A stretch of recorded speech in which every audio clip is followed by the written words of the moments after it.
There's a theory, it's not official, it's not in any textbook, but among certain scientific circles and in the darker corners of the internet, it's quietly whispered. They call it the Gardner theory. According to this idea, life in the universe didn't evolve independently on each planet. It wasn't a biological accident repeated by chance. It was seeded, deliberately, by an ancient, unknown intelligence, and some say, one that is still active.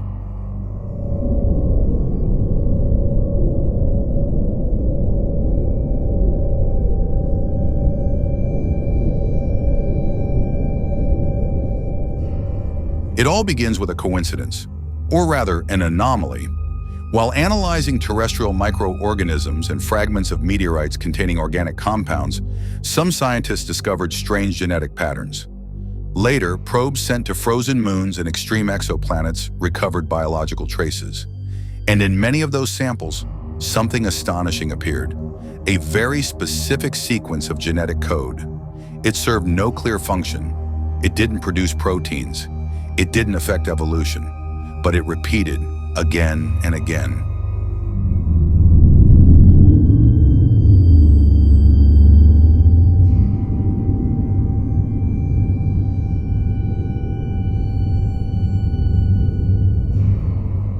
Many researchers dismissed it as noise. Others said it was structural coincidence, but some weren't convinced, because when the sequence was decoded by an artificial intelligence, it revealed something else, a star map. A map pointing to an empty region of space. No planets, no visible stars, no recorded interstellar activity.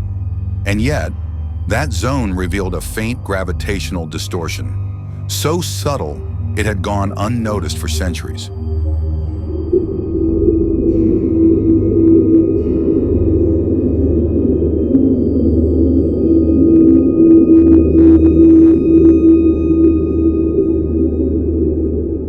According to unverified leaks, a secret mission was sent to those coordinates, a long-range scientific vessel. What they found there reportedly defied all logic. An artificial structure, massive, silent, like a biological archive floating in the void. It emitted no signals, it had no defenses. It showed no signs of power, yet it remained suspended, perfectly intact, as if some invisible force was preserving it or guarding it. From the outside, it resembled a hollow asteroid. But inside, the crew discovered a series of spherical chambers, layered like concentric shells, each one seemingly built for a different purpose. At the deepest level, according to the reports, they found the archive. Suspended capsules filled with luminous fluids, hexagonal structures containing genetic data, and symbols engraved into crystal surfaces that responded to proximity without touch. Each capsule contained biological material, cells, DNA, synthetic living tissue, thousands of species, thousands of worlds, and within each one the same genetic pattern and the same marking. Gardeners. There were no explanations, no instructions, only an internal logic, one that seemed designed not for humans but for them.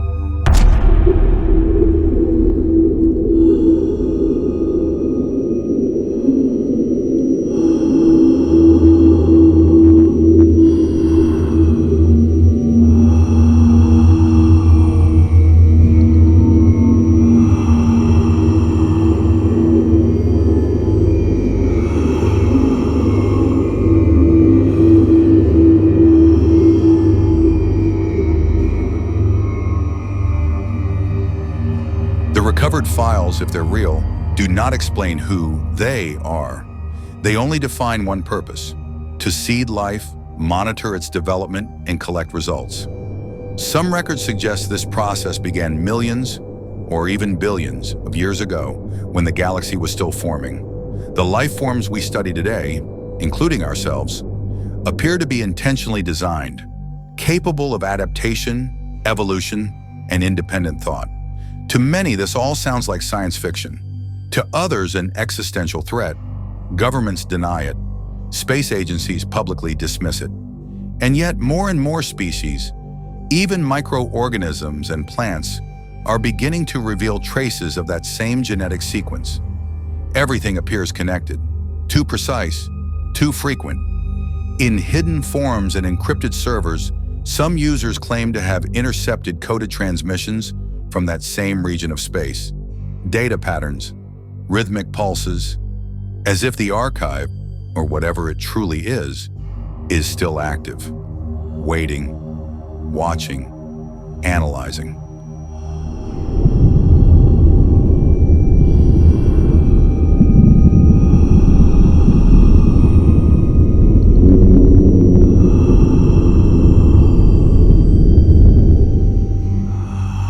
A more disturbing detail appears in some versions of the leaked reports.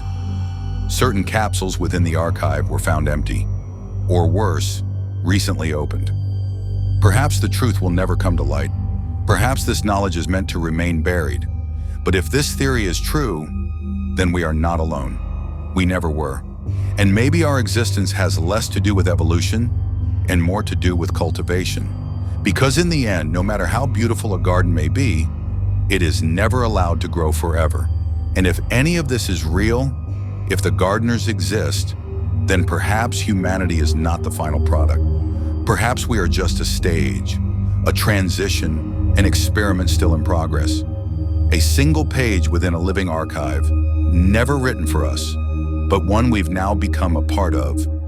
And as we continue looking to the stars for answers, perhaps they are already watching, waiting to see whether this seed, humanity, is worth preserving or replacing.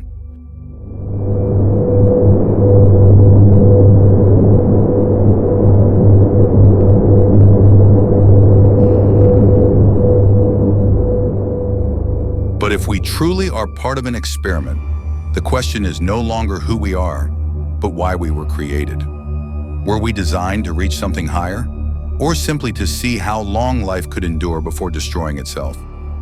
Perhaps the gardeners never sought a perfect civilization. Perhaps what they're measuring is not our intelligence, but our ability to coexist, to preserve, to avoid destroying the ecosystem we were given. And if they ever return, or if they're already here, hidden among satellites, particles, or even thoughts, maybe they won't come to invade or to save us. Maybe they will simply come to close the cycle. After all, every garden has its season, and when the last flower withers, the gardener does not weep. He simply collects what grew and prepares the soil for what comes next. Because maybe we were only the test, not the purpose.